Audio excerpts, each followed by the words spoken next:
السلام عليكم ورحمة الله تعالى وبركاته.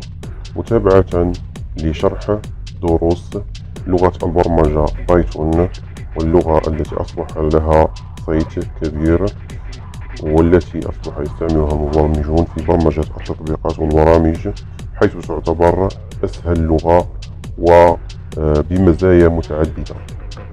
اليوم سوف أريكم كيف تمكنت من إنجاز آلة حاسبة تقوم أو آلة حاسبة بسيطة تقوم بعمليات الضرب والجمع والطرح، وكذلك عمليات القسمة.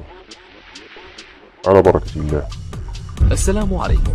لا تنسوا الاعجاب بالفيديو والاشتراك في القناة تشجيعا لنا لنستمر بنشر المزيد ان شاء الله. ندخل الى برنامج بايتون، نكتب الأوامر التالية. ندخل الرقم الذي نود كتابته أو طباعته، num1 equal أو تساوي. هنا نكتب float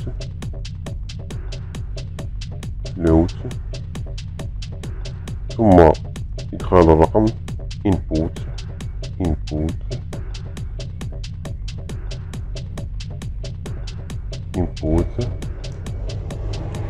ثم نعطي الأمر للمستخدم من أجل إدخال الرقم. enter first name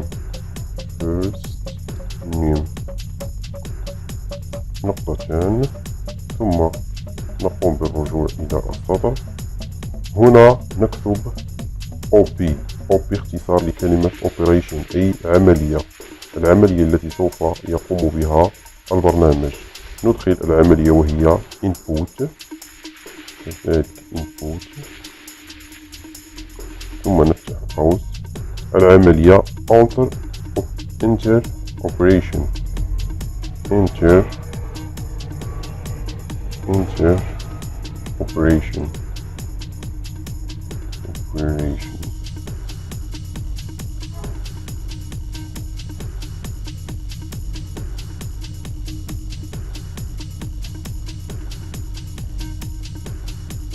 ثم نقطتان.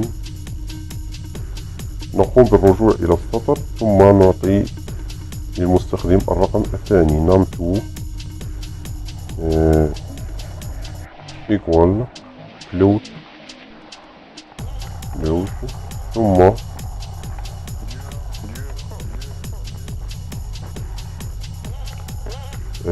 input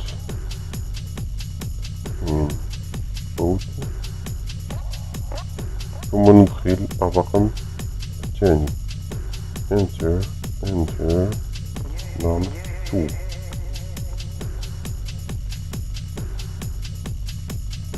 وهنا نعطي عملية التحقق للأوبريشن. نكتب العملية على الشكل التالي: if operation equal مرتين، إذا كانت العملية هي عبارة عن عملية جمع، زائد قم لنا بطباعة print num1 plus num2. إذا كانت العملية عبارة عن جمع، قم لنا بجمع الرقم 1 مع الرقم 2.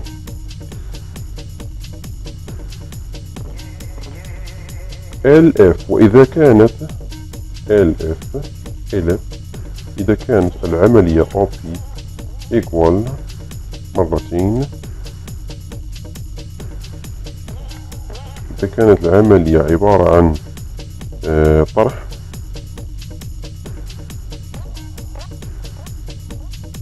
هنا نسيت النقطتين.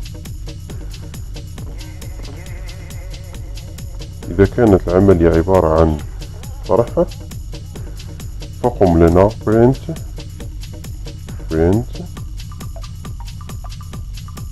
num1 ناقص num2 num1 ناقص num2. بطبيعة الحال نضيف أيضا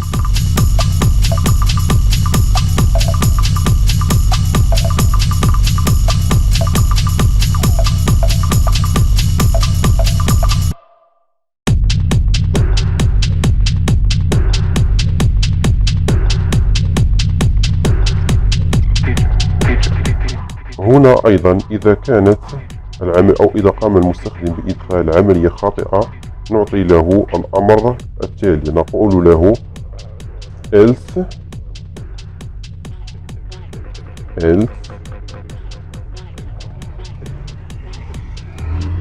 إذا كانت العملية خاطئة print please enter valid operation please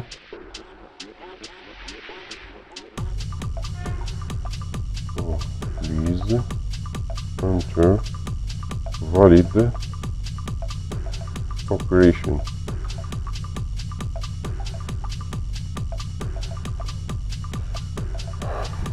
نقوم بالطباعة أو عمل run ثم يعطينا الرقم الأول.